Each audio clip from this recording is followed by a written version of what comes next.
nice enough to let me have some practice today. So it is good to see you guys this morning, and we're going to kick things off with some bill introductions. Does anyone have a bill introduction today? All right, seeing none, then we are going to go straight into the hearing, and our first hearing is on SB 137, and Mike, I will have you explain.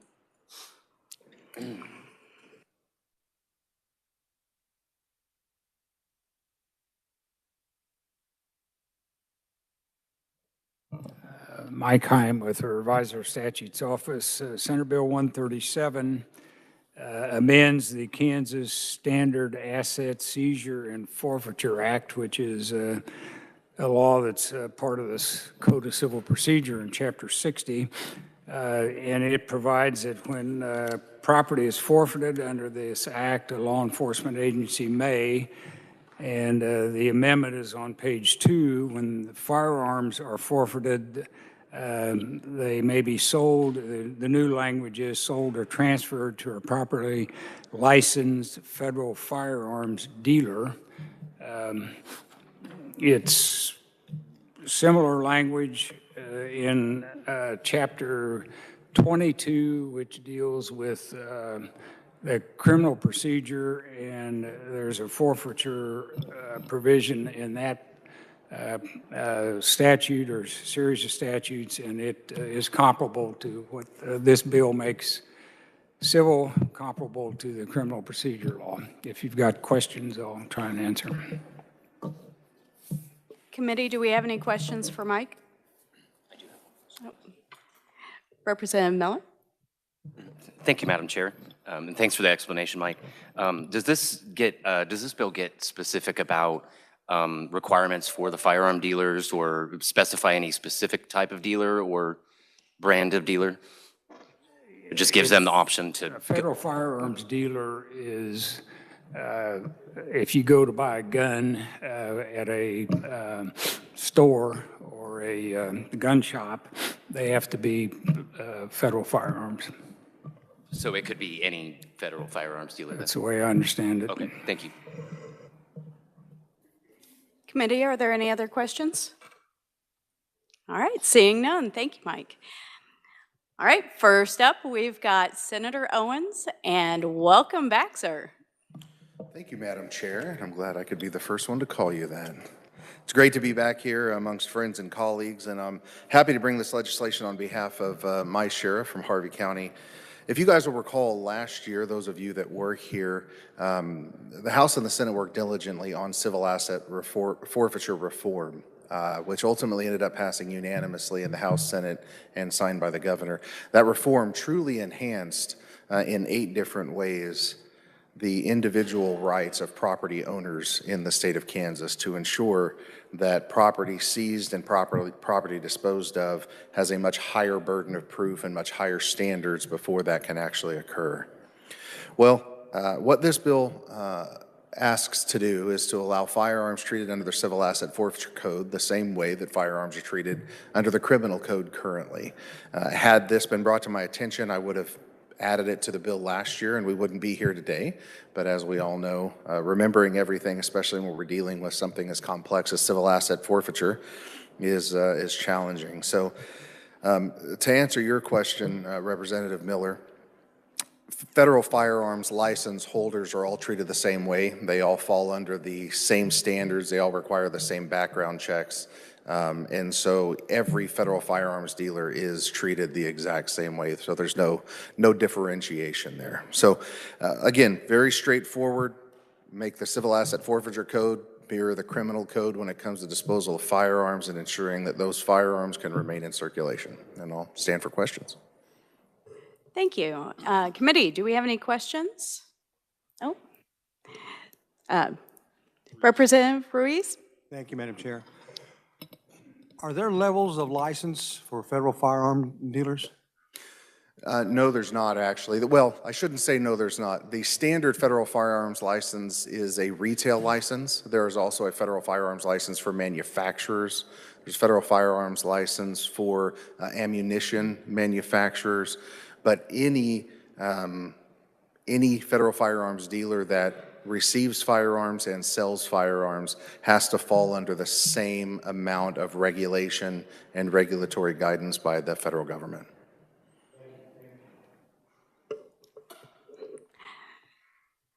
Normal Chairman Kessler? Thank you, Madam Chair.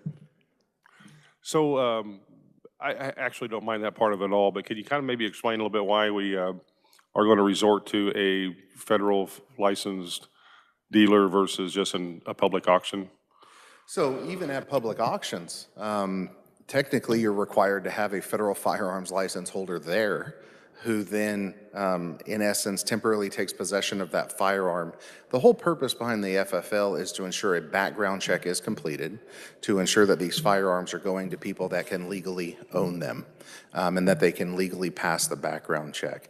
Public auction, now, that nothing in this precludes, in a separate scenario, me selling a firearm to a friend of mine, right? That's person-to-person sale. But anytime you're dealing with, especially in this instance, law enforcement, they want to make sure that these firearms are being placed back into the hands of law-abiding citizens and those that can legally own them. Representative James? Thank you, Madam Chair. Hey, I just want to clear up something. You are allowed to sell at public auction without a federal firearms license. If it's one individual, you can sell as many as you want, thousands of them. But when you start selling other persons, then multiple people, then you can't. There you go. See, he knows more about the auction laws and auction rules than I do. I know the auctions that I've attended back home always require that FFL paperwork to be done. And again, for law enforcement here, it's that same expectation. Thank you, sir. Representative Resman? Thank you, Madam Chair. I was just wondering if a law enforcement agency sells a gun, where does that money go to? So it's very clear in the Civil Asset Forfeiture Code what those funds can be used for. I'd have to look back in the Civil Asset Forfeiture Code, but it is very clearly delineated the uses of those funds that law enforcement can use. Oftentimes it's training, it's equipment.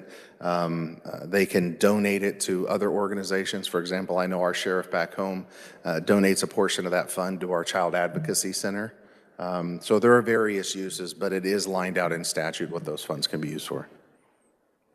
Representative Corbett? Thank you. In this bill, does it require the law enforcement agency to do this, to say shall or may? I mean, do they have to get rid of their guns to the gun dealer, or can they just do nothing with them? So if I read we're literally have amended one line in here, so I'll just read that real quick. It says, when firearms are forfeited under this act, the firearms in the discretion of the seizing agency shall be destroyed, used within the seizing agency for official purposes, traded to another law enforcement agency for use within such agency, sold or transferred to a properly licensed federal firearm dealer, or given to the Kansas Bureau of Investigation for law enforcement testing, comparison, or destruction by the Kansas Bureau of Investigation Forensic Lab. So they shall utilize one of those particular. And again, most of that's already in law. The only part that this is adding is sold or transferred to a properly licensed federal firearms dealer. Thank you. It could be a win-win. They could get some money and get rid of some of their inventory. So that's a good door for Yeah, them. absolutely. Because without this piece in here, right? Without this, destruction or traded to another law enforcement agency or given to KBI are the only options. Representative Miller? Thanks again, Madam Chair. And thanks for being here, Senator Owens. It's great to see you again. I did have a quick question about the potential for, what potential for incentivizing an increase in asset forfeiture could this bill potentially, is there any protection in this bill or anything in the bill that would prevent an incentivization of more forfeiture of guns? And the reason I say that is because if they have the option to keep it for use within the department, let's say that they just see this really awesome like M203 grenade launcher or something, they decide they want to keep it. But you know, worst case scenario or something like that. But is there anything that would prevent that from kind of incentivizing the forfeiture? I think that's a very fair question, although I would say that we addressed that last year. And so if we go back and we look at what last year's legislation did, I'll touch on a couple of things because honestly, what we did find and what the data did show is that there were some departments that fit into that category, and I use air quotes because I don't want to say any departments actually policing for profit, but it was obvious that certain departments put emphasis on civil asset forfeiture as a way to fund their department, okay? With the changes that we made, for example, going from a burden of proof of preponderance of evidence to clear and convincing standard, that increased that threshold by nearly 50%. So it was like 50.1% used to be the threshold, like it's more likely than not that it is the ill-gotten gains of illegal activity. By raising that burden, that's almost like an 80% burden of proof. So there were so many other things that we added in last year's law. For example, if assets are seized and the individual hires an attorney to fight that seizure and they receive at least 50% of their property back, law enforcement is held liable for those legal fees, right? So we added so many more protections in there. I don't see this change impacting all 8 of those additional standards that we put in place last year to strengthen it. I see this simply as another tool to ensure that those firearms remain in circulation instead of being destroyed. Awesome. Thank you for clearing that up, and thank you, Madam Chair. And I would just might add one more thing before I finish up. So there was a little bit of concern about this word transferred. If you guys will remember, they kind of got a bad side of my picture in the media over this bill. This passed 39-1. It was actually on the consent calendar. It was pulled off the consent calendar because somebody, one particular individual, was concerned that law enforcement is going to give these guns or to FFLs. Well, let's be realistic. When you think of the word transferred, maybe it's trading. Maybe it is, we don't have a use for this, but they're always going to expect something, some sort of value or something in exchange for that. And even if they choose not to, it doesn't really matter. The reality is, instead of destroying a perfectly good firearm that should remain in circulation, they're transferring it or trading it or selling it to an FFL who can then dispose of it within the bounds of federal and state law. All right, I do have one question for you, Senator. Could you explain how they come into possession of these forfeited items? What entails as a forfeiture firearm? Yeah, absolutely. So civil asset forfeiture in its most basic construct is law enforcement's ability to seize and dispose of an asset that is the product of the ill-gotten gains of illegal activity. So we'll use an extreme example of Goodland Airport has an abandoned aircraft that's sitting on their tarmac. And it sits there for weeks, and law enforcement is called out to investigate, and they see a kilo of cocaine, $1 million, and an awesome grenade launcher, okay? So what do you do with that, right? Well, that's part of what the civil asset forfeiture process is. It's obvious. There's $1 million next to a kilo of cocaine. It's pretty easy to make a correlation there as to what's going on. And then a rocket launcher, I mean, get the heck out of the way.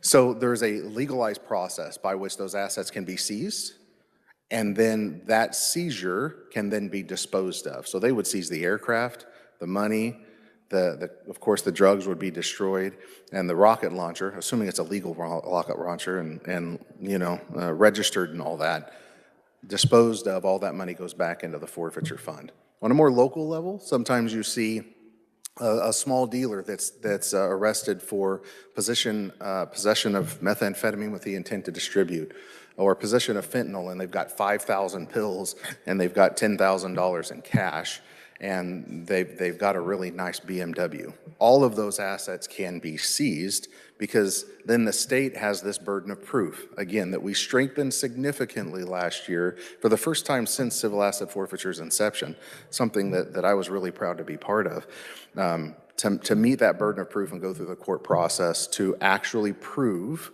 that asset actually was the ill-gotten gains of illegal activity. Thank you very much. And it looks like Representative Corbett has a follow-up for that. So in this bill, my concern about this is, it doesn't really say in this bill whoever the sheriffs, whoever, what property they seize through the year and how they disperse it. Do they do that, or how do we know where it's been? So they're all laid out, again, within the civil asset forfeiture statute, is the process by which these assets have to go through the court. There's a petition period, there's holding periods. Then after it goes through the entire process, it's then authorized by the court to be disposed of. So again, remember in this bill, we're literally adding, let's see, about 10 words, which is only specific to the disposal of firearms.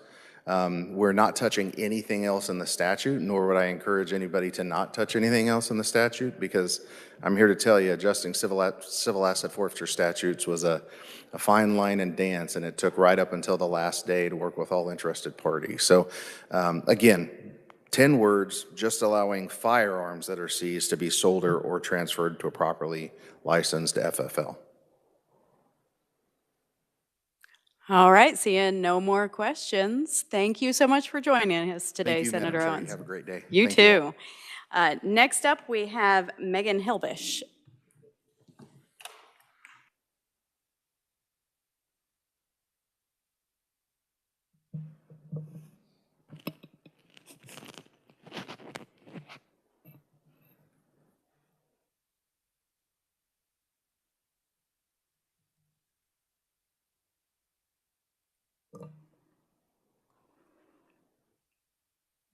Madam Chairwoman, committee members, thank you. So again, my name is Megan Hilbish. I am the Executive Director of the 501c4 nonprofit Kansas State Rifle Association. I'm also a registered lobbyist for the KSRA. I'm also significantly shorter than Senator Owens, so excuse me while I adjust this. So on behalf of the Kansas State Rifle Association, we support this bill because it would allow law enforcement agencies to be able to sell, transfer firearms that are forfeited properly, or the firearms that are forfeited to properly licensed FFLs in the state of Kansas. So we believe that firearms belong in the hands of responsible firearm owners, and we believe that the wording that this bill is proposing, we fully support the way that it is written, and we support firearms being used responsibly and safely. We support the passing of this bill that would allow the law enforcement agencies, again, to specifically about the firearms in this statute that would otherwise be destroyed. So the destruction process, I'm sure as you all know, is a lengthy, rather expensive, takes a lot of time, money, resources for law enforcement agencies, and this would allow, if they so choose, not require, but make it to where they could, instead of costing a lot of time, money, and resources, to be able to make money by selling them to properly licensed FFLs. That money then, could be used to offset costs and incentivize firearms being used in responsible manners. So again, on behalf of the Kansas State Rifle Association, we urge the committee to approve Senate Bill 137 and to send it to the House, as it has already passed the Senate. And I would like to state that we didn't have any opposing testimony in the Senate Federal and State Affairs Committee. And thank you for your time and attention to this important matter. I'm glad to answer any of the questions you may have. Thank you. Committee, do we have any questions? Seeing none, thank you very much. Thank you, Madam Chairwoman. All right, committee, it looks like we have, let's see. Well, it looks like that is, written proponents. We've got one from Ed Klump, and then it looks like we don't have any opponents or any neutral. So with that, I will close that hearing. We will move on to opening the hearing on HB 2204. And Revisor Mike, if you would, please.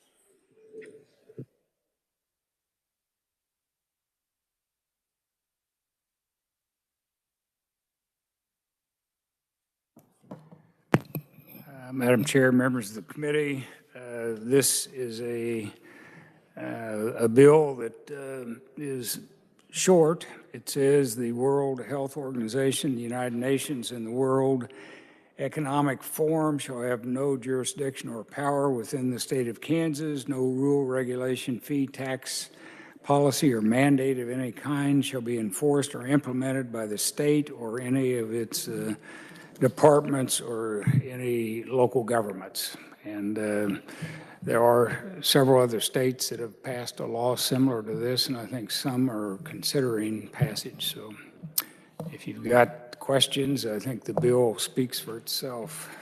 All right, committee, do we have questions? Representative Osman. Oh, Representative Ruiz. but yeah. Thank you, Madam Chair. And what power do they have now, Mike, in the state of Kansas? I'm sorry. What power does the World Health Organization and the other organizations have now in the state of Kansas? What would they yield? That's a good question, and I, in all honesty, don't know if they have any power at all over anything in the state of Kansas at this point. I suppose it could, a state agency could try and implement a policy that's being promoted by one of these organizations or a local government, and this would prevent that. Okay, thank you. Are there any other questions? Representative Wagner. Yes, thank you, Madam Chairman. Kind of a follow-up on that, and again, this is maybe a little more of a federal thing. I mean, I've heard the theory that, you know, treaty organization obligations somehow supersede, you know, federal law, and by that somehow then it would apply to a state.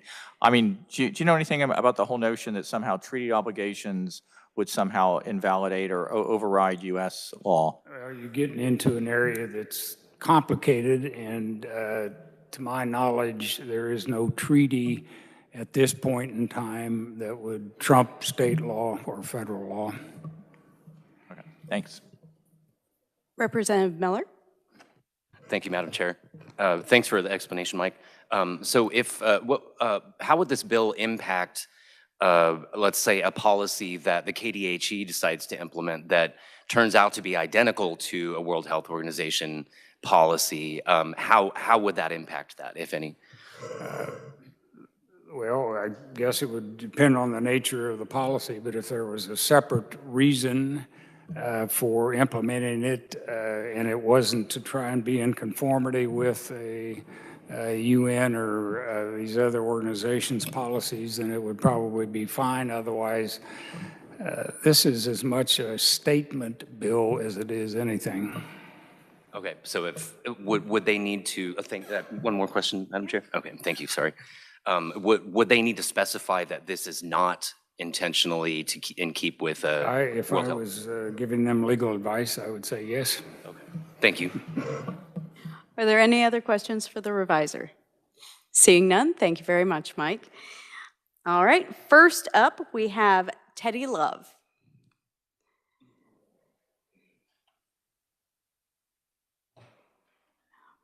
Welcome to the committee, Teddy. Thank you, Madam Chairman and committee. It's so exciting to be, oh, I'm short too, sorry. Very sorry. Is that better? Okay. Thank you all. My name is, good morning, and my name is Teddy Love. I'm from Ottawa, Kansas. I'm here in support of HB 2204. I have received confirmation that our comments, my husband and I's, were received by the committee, and so I know that I'm not really to read my comments, but I would just like to make a couple of brief statements. First, to thank Representative Schmoy for introducing this bill and for getting it into this committee. It's important, it's timely, and it's necessary for the protection of Kansas. And then, again, thank you all for being here. I do not covet your jobs, but I have a tremendous amount of respect for each one of you, and thank you, thank you, thank you for being here. I'm sorry, I'm nervous. This is my first time in the Capitol. It's amazing, it's beautiful. So we're all Kansans, right? Ad Astra. We are smart, we are resilient, and capable of working tougher and together. And my husband was a firefighter, so excuse me if I'm a little emotional here. As 9/11 brought us together in many bipartisan ways on foreign attacks on our beautiful red, white, and blue soil, I am asking you as Kansans to please come together on HB 2204. We must protect Kansas from any and all foreign overreach and risks of rogue foreign entities and pandemics by people who do not or may not hold the ideas of liberty and sovereignty as we do as Americans. Please protect Kansas. Please pass HB 2204. And as a citizen, I'm more than happy to try to answer your questions, but I am in no means an expert. Thank you. Committee, do we have any questions for Teddy? Thank you. Oh, Representative Osmond? Thank you very much, Madam Chairwoman. Thank you very much for your testimony. My colleague had asked a question to the reviser, and I thought it might be helpful to ask the question of one of the proponents. Okay. Are you aware of any rule or regulation or tax or mandate that the World Health Organization, the United Nations, or the World Economic Forum have upon the state of Kansas? At this time, no. To my understanding, you have to be a member nation, number one, and President Trump has withdrawn us from the WHO. I don't really know as of today how we stand with the UN or the WEF. So my knowledge is that we have to be a member nation, and as far as I know, they were still revising all of this stuff about the pandemic treaty, and many countries were asking questions, and so I think the final vote was supposed to come in May of 2025. That's my understanding. Thank you very much.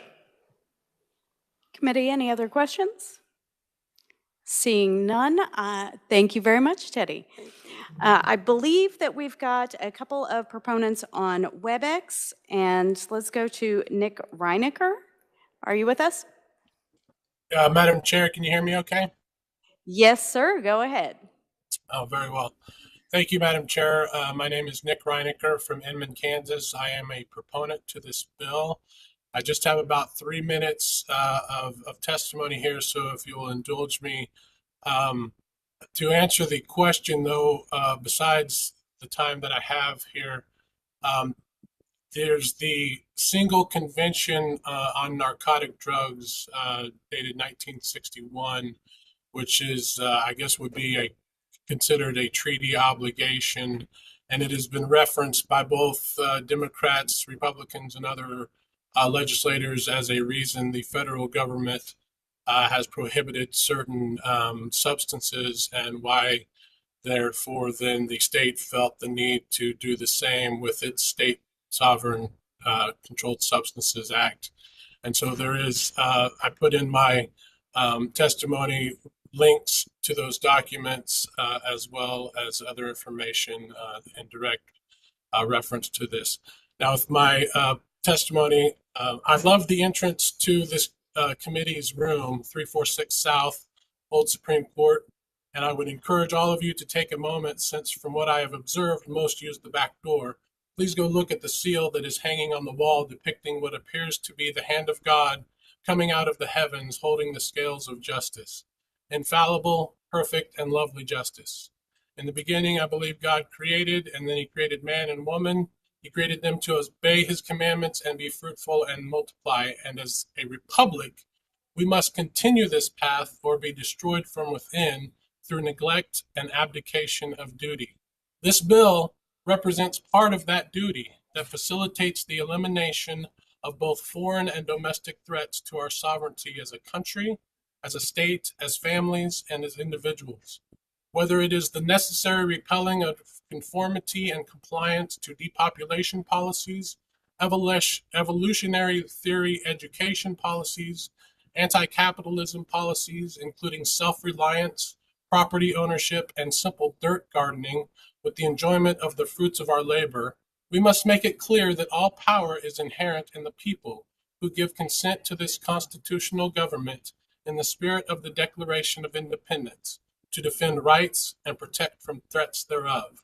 I am so thankful that I can participate in addressing grievances and fighting for what I believe to be historically constitutional for the purpose of keeping our republic intact for our children's children to enjoy.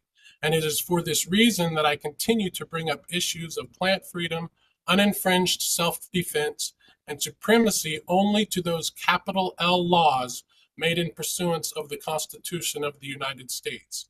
As I age and my pride, fear, and rebellion fade with repentance and belief, I desire to obey not only God, but also the government.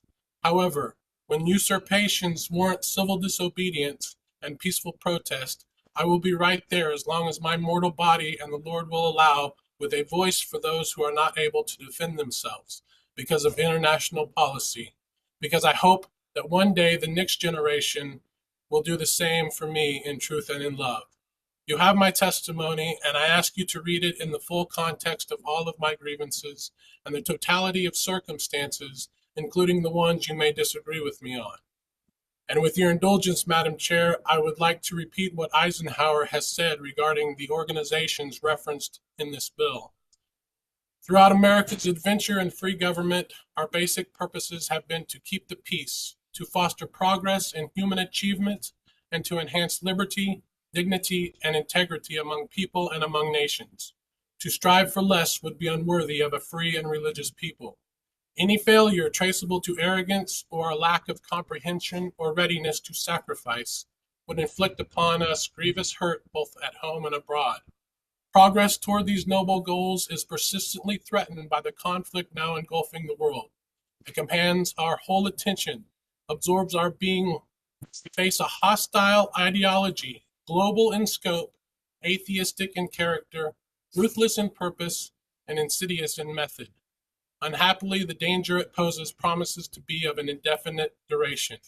To meet it successfully, there is called for not so much the emotional and transitory sacrifices of crisis, but rather those which enable us to carry forward steadily, surely, and without complaint, the burden of a prolonged and complex struggle with liberty at stake.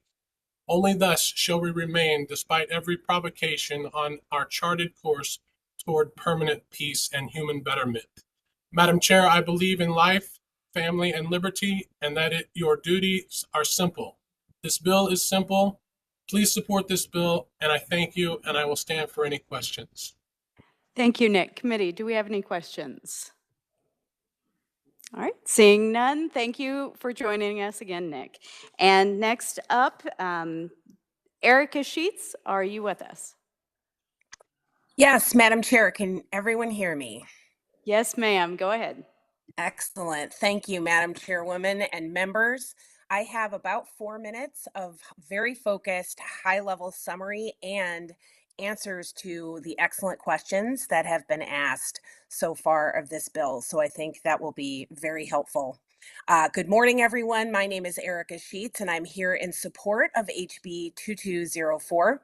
My family and I have been Kansas residents for almost 15 years. I'm a longtime Blue Valley parent and volunteer, and I also serve as the chair of the Johnson County Moms for Liberty chapter.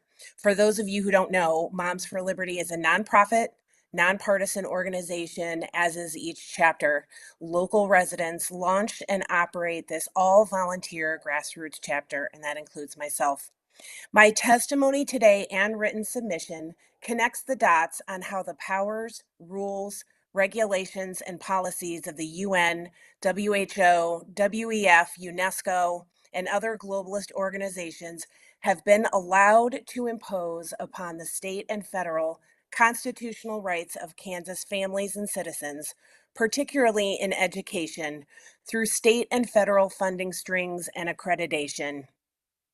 The academic failures, divisive attributes, and activist values you see in Kansas schools today is not incompetence or an accident, but are intentional outcomes. They are a feature of this system, not a glitch.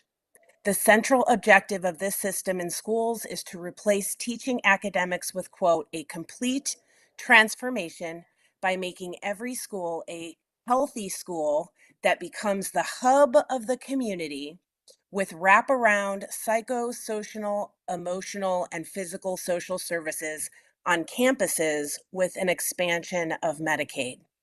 This complete transformation is formally known as the CDC's Whole Child Community School Model. It is pitched as educating the whole child.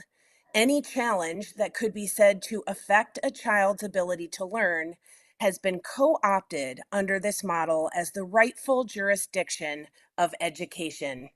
And lest you think that children are exempt in private or religious or homeschools, please understand that this model aims to erase those distinctions.